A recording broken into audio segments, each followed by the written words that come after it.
Welcome back to 1337, The Future of Podcast. I'm Max, and we're diving deep into the life of Louise Minou Joubert today. A woman who was, she was a ship captain, businesswoman, abolitionist. She did a lot. I'm Sophia. And what really stands out to me is that we're getting to know Louise through excerpts from A Journey Through Grief. So not her own words, but kind of glimpses into her world through others' eyes. Yeah, it's like piecing together a puzzle, right? Yeah. With these like intriguing fragments of her story. Exactly. And it all starts in Amsterdam, where her connection to the sea begins. I mean, picture her as a child, just captivated by the harbor, the huge ships, like foreshadowing her future as a skilled captain. Right, that early fascination, it hints at a yearning for something more than the ordinary. Like destiny calling her from the waves, almost. But then tragedy strikes when she's only 10. Mm-hmm. Her parents are murdered in Amsterdam. It's an event shrouded in mystery and, it really impacts her life. Yeah, the excerpts, they don't give all the details about the deaths, but they hint at a possible connection to their business dealings. Maybe a dangerous secret they were caught up in. Ooh, interesting.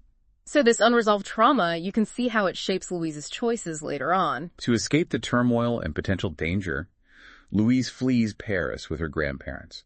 It's a time of political upheaval, religious persecution. And she's so young, too. Think about that. Having to navigate this perilous journey, constantly looking over her shoulder. It reveals a strength of character that's remarkable. They eventually find refuge in La Rochelle, where Louise flourishes. Not just survives, she thrives. She becomes a successful businesswoman. And not just any business. She built a trading empire, spices, textiles, even shipbuilding materials. So we see her sharp intellect and ambition come through. It wasn't enough for Louise to just get by. She wanted to make an impact. Her entrepreneurial spirit really shines through. But even with all the success, there's this feeling that Louise yearns for something more. It's like the comfort and stability of La Rochelle isn't enough to quell that adventurous spirit that we saw sparked in her childhood. It makes you think about those early days in Amsterdam by the harbor. Maybe the call of the sea never really left her. And then enters Gilles Barrington, a young man who comes to Louise seeking refuge after a personal tragedy.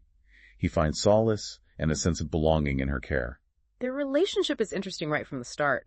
You can tell Louise sees something special in Gilles, a kindred spirit who understands loss and the importance of compassion. It's a real act of kindness taking Gilles under her wing. It reveals another facet of Louise's character, this depth of empathy and willingness to help those in need. Definitely. And here's where Louise's story takes a remarkable turn.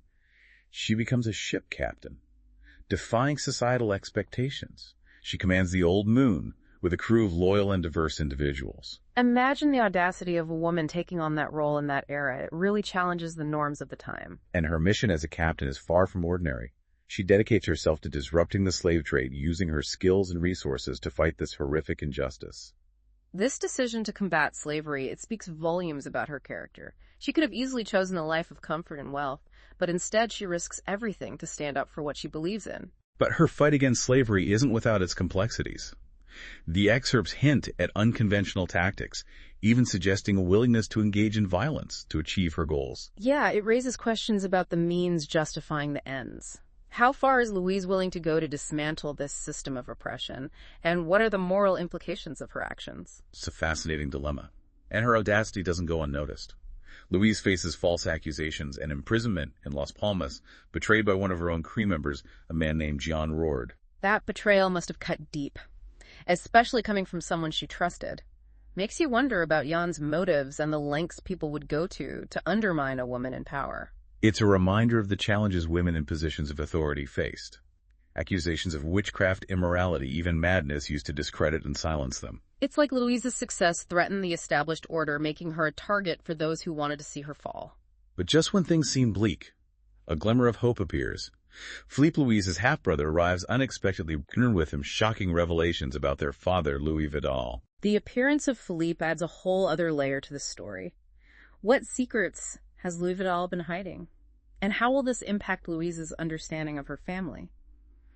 So many questions. Oh, I know, right? We'll have to pause our deep dive for now. But stay tuned as we uncover more about Louise's journey, the truths revealed by Philippe, and ultimately the fate of this incredible woman. So we left off with Philippe Wright and all those family secrets just waiting to be revealed. It's a big turning point in the story. Makes you think how Louise must have felt seeing her half-brother suddenly appear, especially given what she was going through. And Philippe doesn't hold back, does he? He dropped some serious truth bombs about their father, Louis Vidal. It turns out he wasn't the upstanding merchant everyone thought. Yeah, talk about appearances being deceiving. It's like a classic case.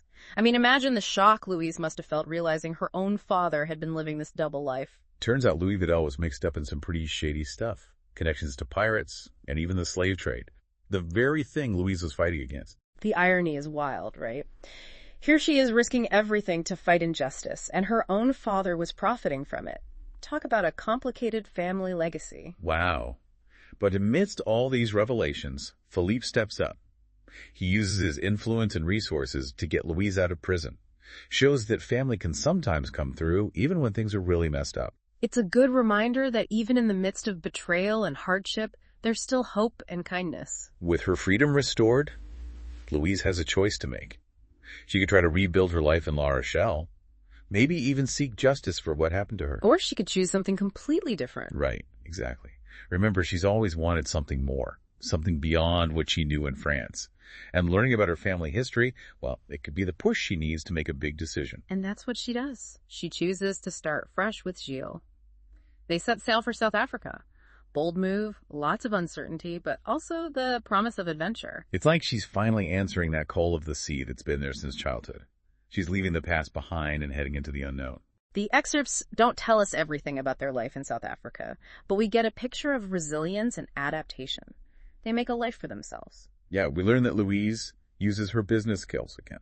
She establishes herself as a successful trader in Cape Town. It really shows her strength and how she can adapt. She doesn't let challenges stop her. She uses her determination and skills to thrive in this new environment. And Gilles, well, their bond seems to grow even stronger in South Africa. They face these challenges together, building a life side by side. It's a kind of love story, not explicitly described, but it adds warmth to Louise's journey. I agree. It shows the importance of human connection, especially in times of upheaval. It's a source of strength and comfort. But we have to remember that our main source is A Journey Through Grief, written by a relative generations later. So how much is fact and how much is family lore? It's a valid point. We're seeing Louise's life through a particular lens, right? Maybe some details are a bit fuzzy with time and perspective. That uncertainty is intriguing, though. It lets us fill in the gaps ourselves. Imagine those untold chapters of Louise's life in South Africa. And the story keeps going even beyond Louise. Years later, a young relative named Suzanne, inspired by these tales of adventure, decides to travel to Cape Town to find her long-lost ancestor. Wow, so Louise's legacy lives on inspiring generations to come. Suzanne's quest really highlights the power of stories to capture our imagination and create connection. Exactly. And it leaves us wondering, did Suzanne ever find Louise? Did she uncover more pieces of the puzzle? It's an open ending that makes you want to know more. It really does. Louise's story is so inspiring, even generations later. It really shows the impact she had on people and the power of her legacy. And as we dig into her world, we should remember the historical context. The early 17th century was a time of huge change and upheaval progress, but also a lot of injustice. Right, you had the Dutch Golden Age, all that trade exploration art. But it was also a time of serious religious persecution, especially for the Huguenots, like Louise and her family. They were constantly facing threats to their faith and way of life, forced to flee their homes to find safety.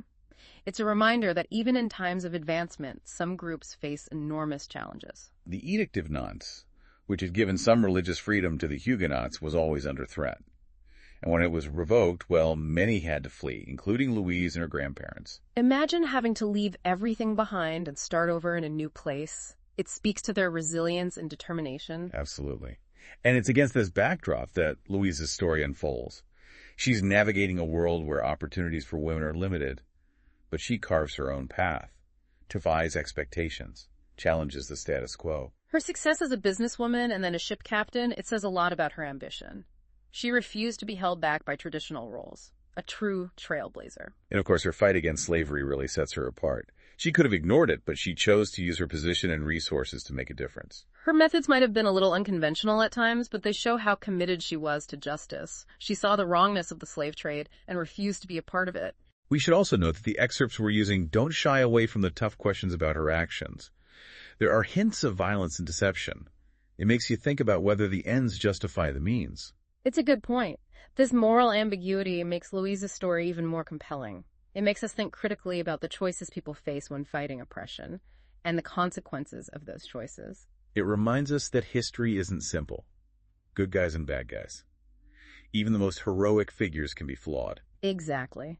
And as we said, we're seeing Louise through the lens of A Journey Through Grief, written by a relative much later. So how much is fact and how much is family interpretation? Right. It's like a puzzle with missing pieces. But that's part of what makes exploring history so interesting. It's about engaging with the past, asking questions, and piecing together these narratives to understand the world better. I totally agree. Louise's story reminds us that even one life can have a huge impact.